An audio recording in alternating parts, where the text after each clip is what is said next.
మీ పిల్లలు కూడా కర్బూజా అంటే అస్సలు తినరా? అయితే సింపుల్గా ఇలా ఐస్ క్రీమ్ చేసి పెట్టండి, అస్సలు వదలకుండా తినేస్తారు.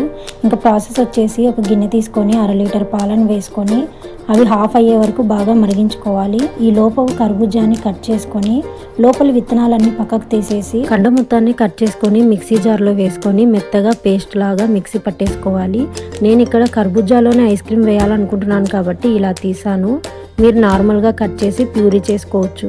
ఇప్పుడు ఒక చిన్న బౌల్లో 2 టేబుల్ స్పూన్ కస్టర్డ్ పౌడర్ వేసుకొని కొన్ని పాలు వేసుకొని లంప్స్ లేకుండా బాగా కలిపి పక్కన పెట్టేయాలి. ఇంకా సగానికి మరిగిపోయిన పాలల్లో కలిపి పెట్టుకున్న కస్టర్డ్ మిశ్రమాన్ని వేసుకొని చిక్కబడే వరకు బాగా కలుపుకోవాలి.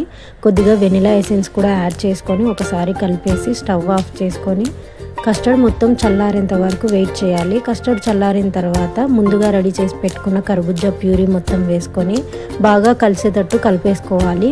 ఇంకా ఈ మిశ్రమాన్ని మళ్ళీ ఒకసారి మిక్సీ జార్లో కొంచెం కొంచెం వేసుకొని కొద్దిగా మిల్క్ పౌడర్ యాడ్ చేసుకొని మిక్సీ పట్టేసుకొని ఇలా కర్బూజాలో లేదా ఐస్ క్రీమ్ ట్రేలో కానీ వేసుకొని నచ్చిన డ్రై ఫ్రూట్స్ని వేసుకొని ఓవర్ నైట్ ఫ్రీజర్లో స్టోర్ చేసుకొని సర్వ్ చేసేసుకోవడమే. ఇలా సింపుల్ అండ్ టేస్టీగా ఇంట్లోనే ఐస్ క్రీమ్ ప్రిపేర్ చేసి పెట్టామంటే పిల్లలు హెల్తీగా కూడా ఉంటారు.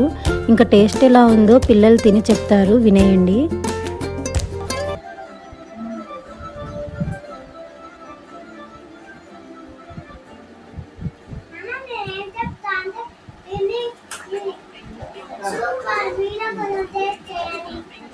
వా